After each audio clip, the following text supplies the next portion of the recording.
Hello and welcome to this instructional video on prismatic machining. In this video I'm going to show you how to go about setting up your product so that you can have the geometry you need to generate the operations in the prismatic machining workbench. So please get CATIA open. There are a couple of ways in which you can bring geometry in. One is using a product. You can also use a part. However, if you want to have things like fixtures and so on, it's easier to use a product to set these up in. So we're going to use a product in this case.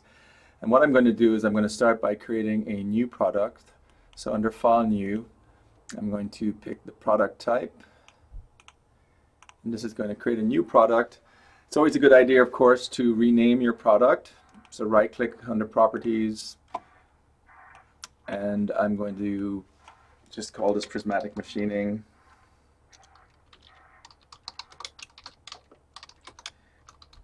Setup 1.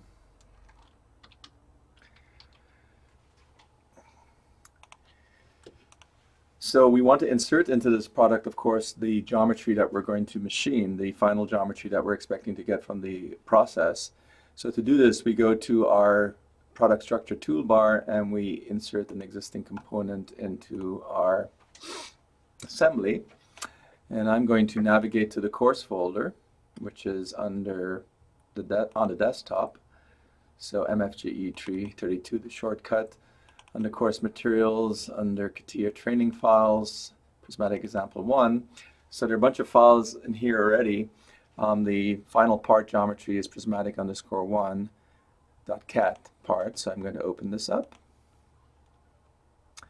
And now we have a part inserted into our assembly. So this is the final result. This is what we want to get to.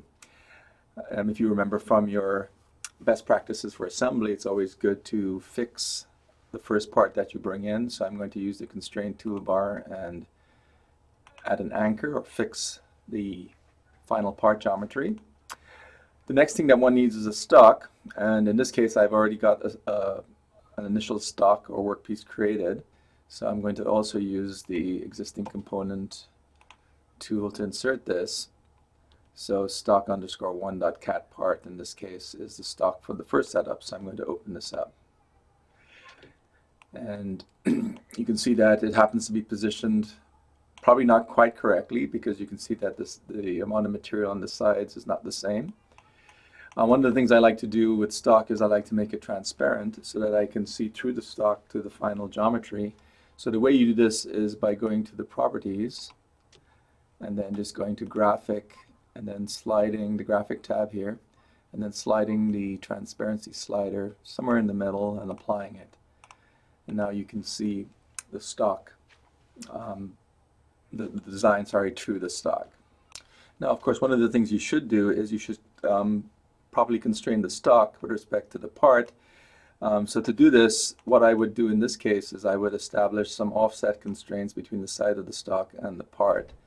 The part dimension width-wise is 6 inches and the width of the stock is 6 1/8. So I would take that 1/8 of an inch and split it on either side of the part.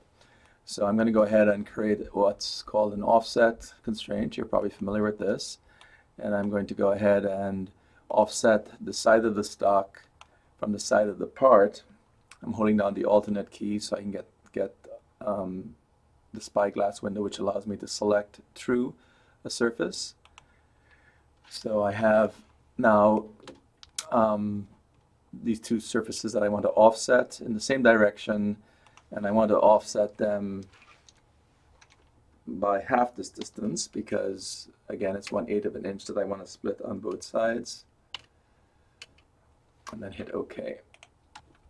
So now you can see that there's the same amount of material on this side as there is on this side. And typically that's what you want your workpiece to be, slightly oversized, but not too much so, so that you have material to remove to get the finishes that you want. The same thing will apply to the end surfaces. So I'm going to use an offset constraint between the end of the stock, and again holding down the Alt key and clicking on the surface behind the stock. I can now pick from this list that surface which appears with the dashed lines. And in this case too, I want to offset this half the 1/8 of an inch. So I split the difference. So that constrains two directions. I still have to constrain in the vertical direction. In this case, the amount of additional material is 1/4 of an inch. So I'd like to leave 50 thousandths on the bottom and then the remaining 200 thousandths on the top. So again, I'm going to use my offset constraint. I'm going to click on the stock. And then in this case, you can see that I move the mouse over the design, that the boundary of the design highlights. So I'm just going to click down on this. Right now it says 0, so I'm going to type in negative 0.05. And this actually, let's shift in the right direction. I think it did. Just confirm that. Hit OK. And there we have. So we have 50 thousandths of material on the bottom, and then the remaining 200 thousandths on the top. So now I've positioned my stock. All those constraints are in the constraints collection. And I can go ahead and start machining. Sorry, I can go into the prismatic machining workbench with this right now if I wanted to. However, you may want to include some fixturing too, and if you do, what you'd have to do is insert it into this assembly as you inserted these two parts. So just to quickly show you how that is done, I'm going to go ahead and insert again an existing component, or what we have in here already set up is a Kurt vise. In this case, I'm going to use Kurt vise 8 inches for setup 1. Notice that this is an assembly. So the Kurt vise is a fixture, but in itself, it's made up of multiple parts. So I'm going to go ahead and open this. And so I now have the vise inserted. Now remember, the part is fixed. So as I start to position the vise using assembly constraints, I'm really moving the vise because, again, the part is fixed and the workpiece is constrained to the part. So the workpiece is also fixed now too. So the constraints that I would use to position the vise would, in this case, I would want to set the stock on the parallels, the top of the parallels. So let's go ahead and do that first. So I'm going to use a contact constraint, and I'm going to pick on the bottom of the stock or part, doesn't really matter because they're both constrained, and then I'm going to pick on the top of the parallel. So now the vise has moved to kind of satisfy that constraint, that surface contact constraint. So the next thing I like to do is I'd like to place this side of the stock in contact with the back door of the vise. So what I'm going to do is use the contact constraint and then click on this side of the stock and then the back jaw. So now we see that the vise again has moved to satisfy that constraint. Notice in this case, if you look at the compass, the low side of the part is in the positive X direction. So if you want to get it the same way that I have it, you may have to repick if you pick the wrong surface. The last constraint that one needs is the constraint, in this case, if you look at the X-axis, the part can still move along the parallels, parallel to the jaws of the vise. So to do this, what I would do is I would set up a offset constraint between the right side of the stock and the right side of the parallel. And in this case,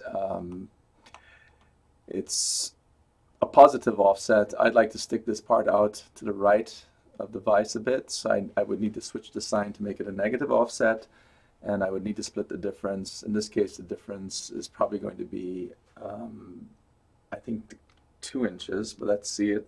See if that works. Yes, that looks about right. So now we've we've added a fixture, and we've also constrained the fixture so that it's locked in position with respect to the stock and the workpiece. So again, this shows you how you can go ahead and inserting fixture elements to include fixture elements, which are often important because in this case, maybe not so much because it's a Kurt vise, but if you had clamps and so on, it would really be important to know where they are, so that when you generate your tool paths, you don't accidentally machine into a clamp.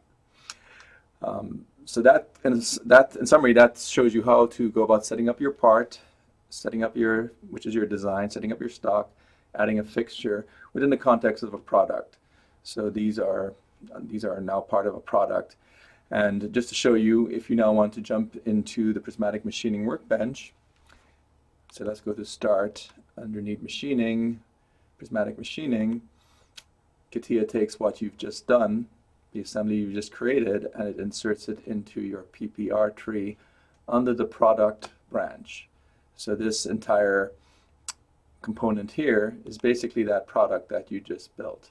So the prismatic part, which is the design, the stock, and then the vise, which the vise itself is an assembly, as I mentioned already, made up of different components.